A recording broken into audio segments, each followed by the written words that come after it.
I'm going to tell you a story I've never told anyone. My parents were very clear not to ever tell. They told me that if I did, it might come for me next. Fall was my favourite time of year. Most kids prefer summer, but my best friend William and I liked the spooky feel of the woods that lined our streets. The sound of the wind and the leaves crunching under our feet kept us company as we walked. When I was 9 years old, William and I lived right next door to each other. There was a small creek that ran between our homes, but our bedroom windows faced each other. Every night we would talk as quietly as we could, or sign to each other with flashlights, trying not to wake our parents. "Don't let the monster get you," we'd tell each other, smiling and pretending to be brave. Between the two of us, I always thought William was the braver.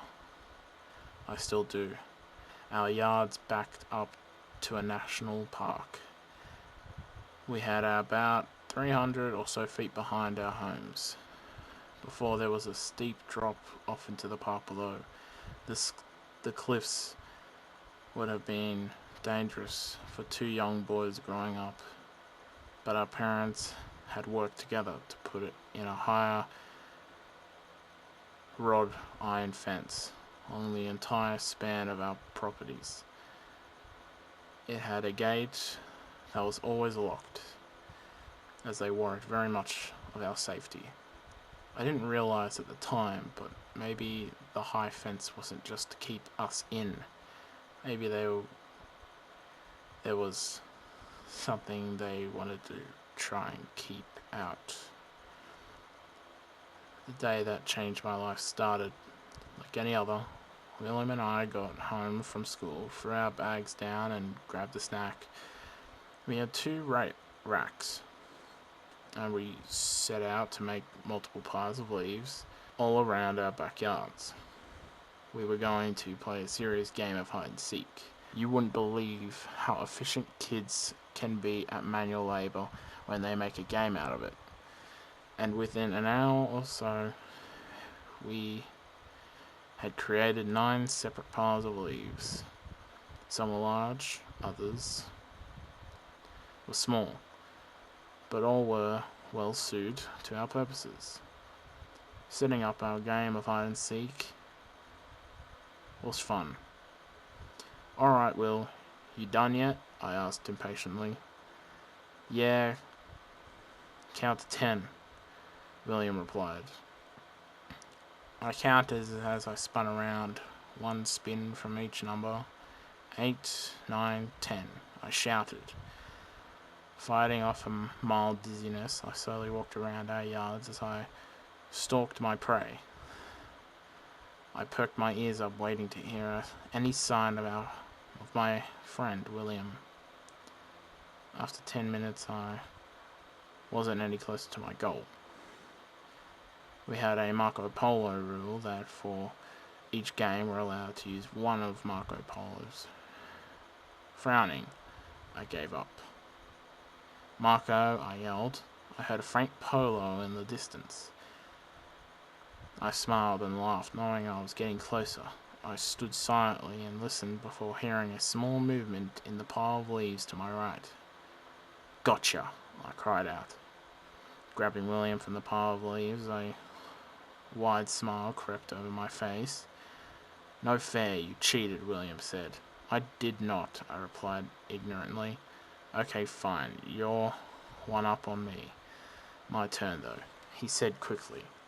William counted as I quickly hid in the furthest pile of leaves I could find. As he got to 10, my body froze like a rabbit being hunted by a hawk. I went completely still in the leaves and listened carefully for any sign of my friend. A few minutes went by, and apparently I had chosen well, because William wasn't even close to finding me. Far off on the other side of the yard, I heard Marco.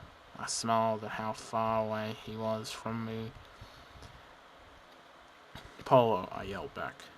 could hear footsteps getting closer, so I tried to keep perfectly still and steady my breathing.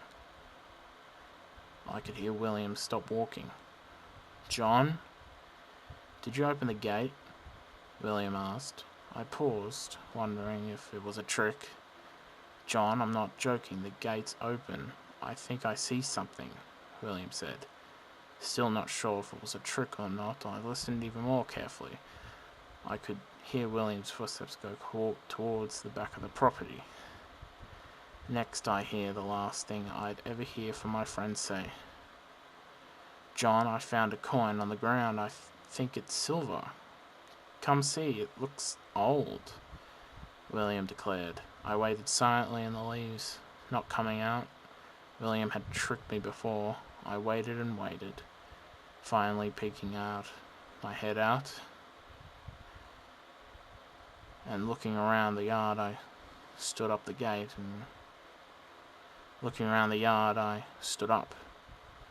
was indeed open, and my friend was nowhere to be found.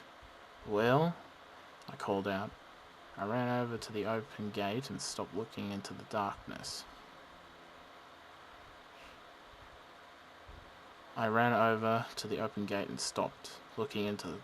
of the forest beyond.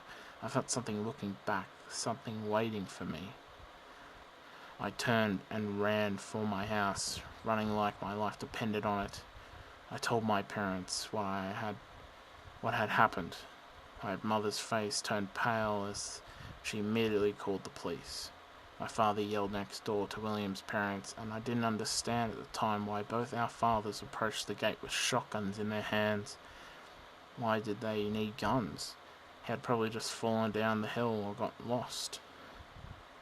Even from inside, I could see the faint glow of flashlights as they searched the forest for my friend. I waited with my mother, watching the police approach the gate from our back window. A few minutes later, I went up to my bedroom so I could get a better look. I stared down into the darkening valley of the forest.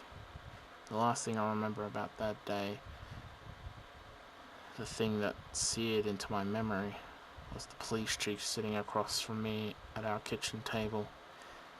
He listened carefully as I described every detail of the event leading up to the disappearance of my friend. He asked me if I had seen anyone or anything out of the ordinary. I thought it over and remembered something that had slipped my mind. I think he found a silver coin on the ground. Everyone stopped what they were doing and looked back at me, silent. The following day, I asked my parents about the silver coin. I asked them what it meant. Not wanting to speak any more about it, they said that they would explain when I was older. They did say one last thing that I'll always remember. They said that I should never go near the gate and never, ever go through it. William was never found, but 2 years later, a group of hikers came across something. They found his left shoe 26 miles into the national forest.